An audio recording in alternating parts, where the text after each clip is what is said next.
Hey guys, how are y'all doing today?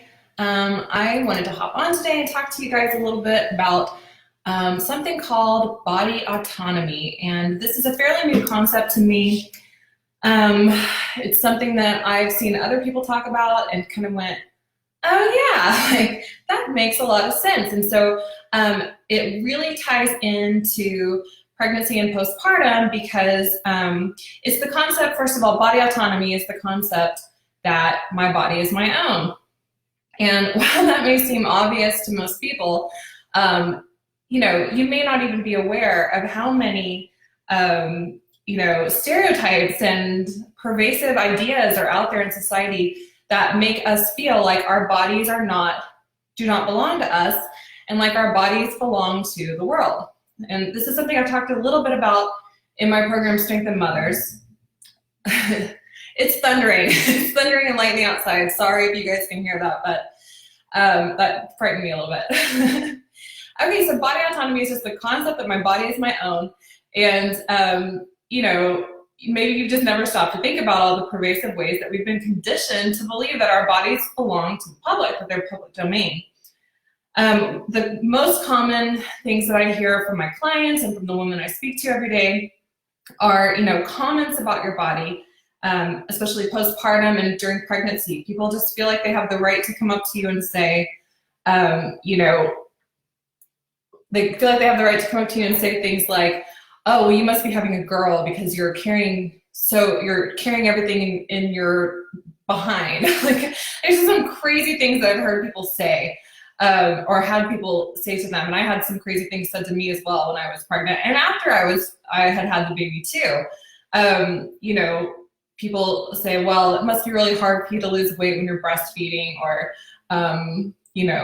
they would ask me if I was pregnant even after I'd had the baby and stuff like that. But so here are some of the common ideas and sometimes conflicting stereotypes that you may have been subjected to in your life as a female.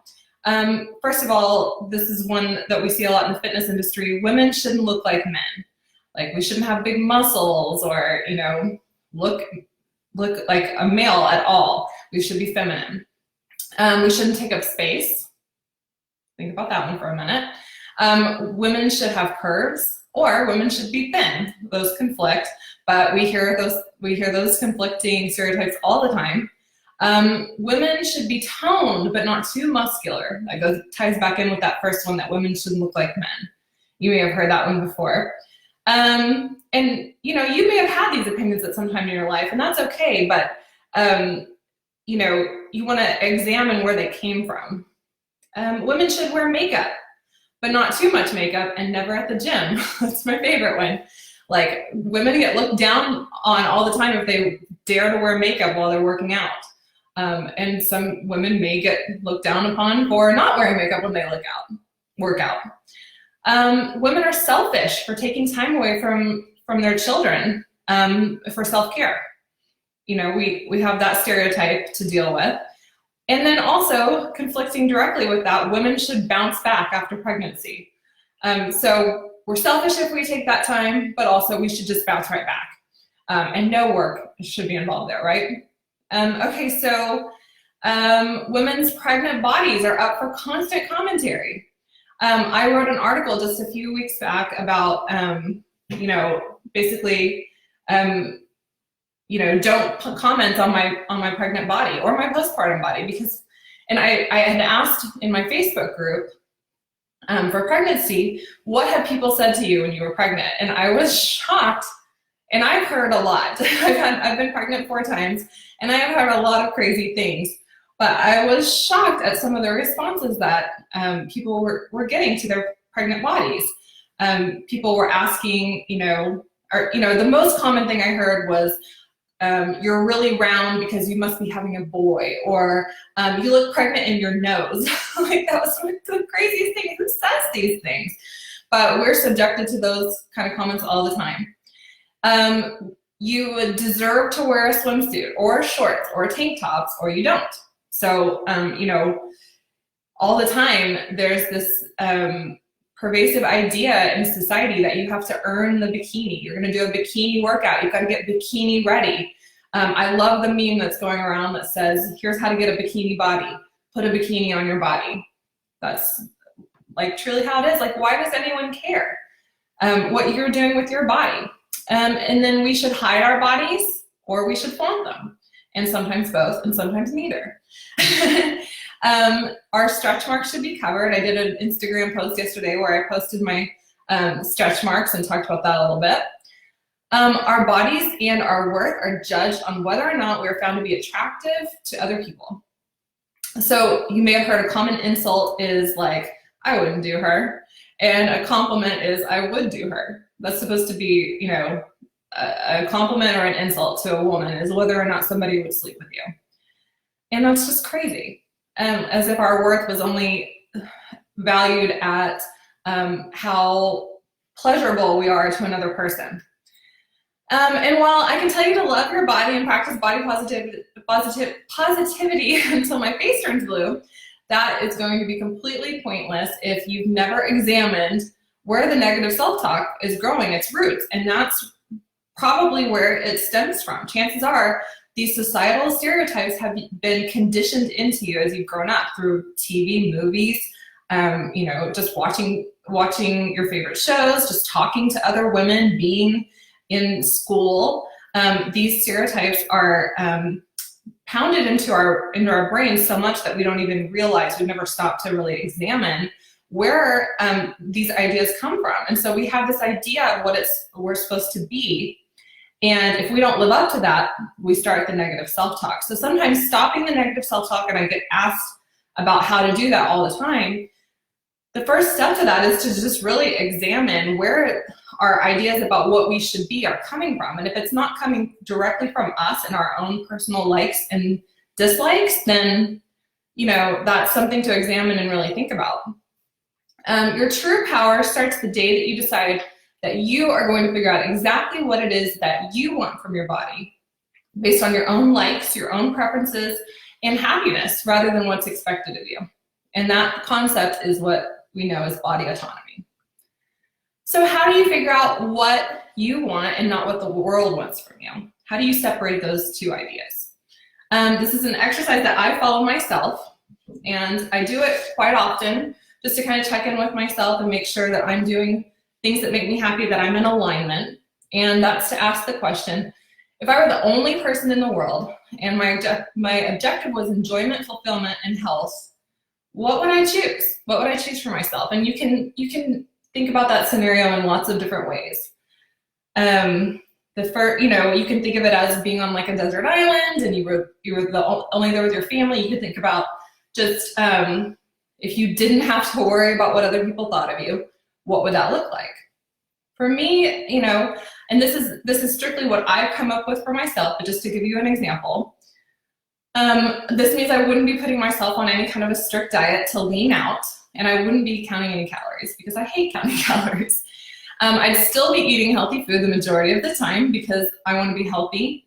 My objective is enjoyment, fulfillment, and health. So of course I would want to be healthy and feel good. So I would eat healthy food the majority of the time, but you know, and I want the quality of my life to be good, but I'd enjoy fun food too. And that's exactly what I do now.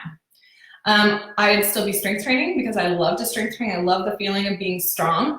And I love to run because I love how both of those things make me feel. So I would continue doing those things.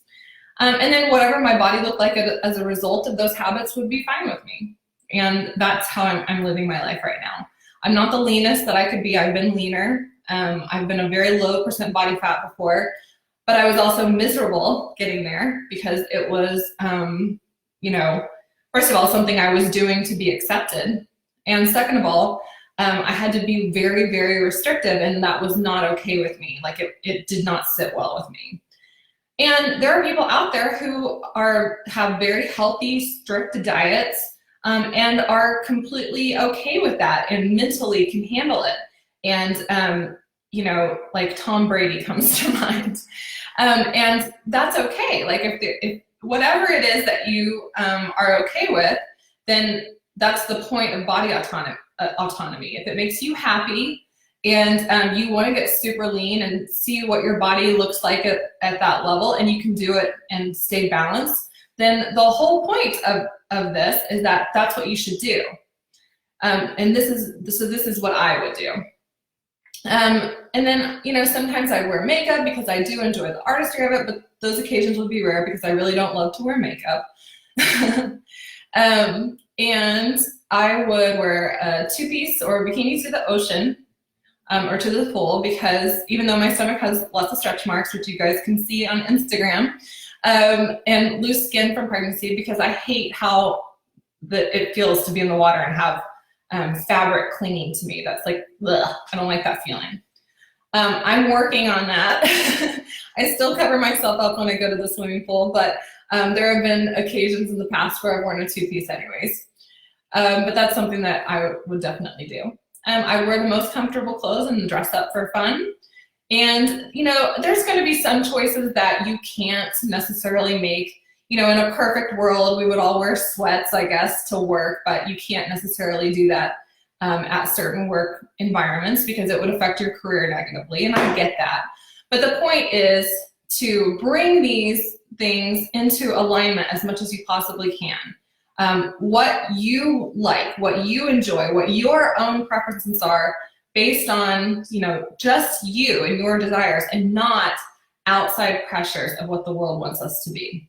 And this is extremely important during pregnancy and postpartum because our bodies do change so much, and all of a sudden everyone has an opinion about what you should look like and what you should be doing. And everyone is going to be different.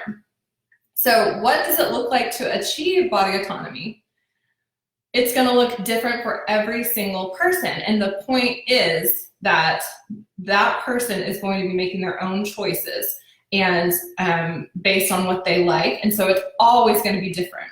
So it could look like you start to choose exercise based on the joy and the health benefits that it brings you instead of the amount of calories it burns. You might decide that you want to have big, strong muscles and get into Olympic powerlifting because it makes you feel empowered, even though you've always been afraid to bulk up. You might enjoy desserts without any guilt more often.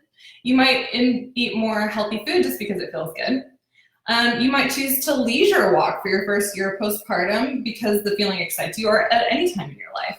If you feel like going for a walk is good enough to make you healthy and strong, which it is, and is good exercise, and that's all you want to do and all you're okay with, then that's what you should do for the rest of your life if you want. You know, and then you also may choose to run a marathon your first year postpartum because the feeling of doing that excites you.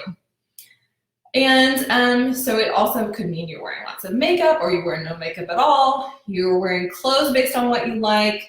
Whether or not it's attractive to your partner or to others is either a bonus or a non-issue. And just to be clear, it's their issue. You let others touch your pregnant stomach because you don't mind it, or you don't because you do mind it. You may cover yourself up while you're breastfeeding because that's what makes you comfortable, or you don't cover yourself up because that makes you comfortable or uncomfortable. And maybe when someone makes a comment on your body that makes you feel uncomfortable, you call them out on it. That's body autonomy. But, you know, best of all, the best part of body autonomy is that you begin to cheer for other women who are making their own choices, even if they're different from yours, because you recognize that they are practicing body autonomy and that they're practicing their own autonomy, and that we all have our own preferences, our own lives, our own journey, and that, you know, if they're practicing, if they are, you know, exercising their right to autonomy, we should, you know, pat them on the back for that and be excited for them. So that is my spiel about body autonomy. And I really believe that it's something that you should keep in mind during this time, during pregnancy and postpartum, because you are going to be coming up with a lot of stereotypes, and you're going to be coming up against a lot of those stereotypes and those ideals. And people are going to say things to you where you're just going to be like, what? Where did that come from? So it's important to know, first of all, to stop and examine where those ideas are coming from. Are they coming, you know, if it's in your own head, like, oh, I should be so much more fit by now. I just had my baby 6 months ago and I should be in shape. And I should be X, Y, Z. Well, if you are examining that idea and realizing that it's actually something that you believed because someone you know did that, or someone on TV did that, or this is coming from society, not from me. Like, I actually am feeling okay right now. I'm feeling healthy. I'm feeling strong. I'm taken care of. That's how you can kind of begin to combat that negative self-talk that might start. So our goal is to get those things in alignment, what you want for yourself and what you're doing, and kind of start to forget about what society may or may not want from you. Okay, you do you. That's the mantra. So say that to yourself over and over again. I'm going to do me, and you can do you, and that's how it works. All right, that's my talk. If you guys have something to say, please leave a comment. Let me know what you think about this. If you like these Facebook Lives, I would love for you to leave me a thumbs up or a comment so I know to keep doing them. And I will talk to you guys real soon. Thanks.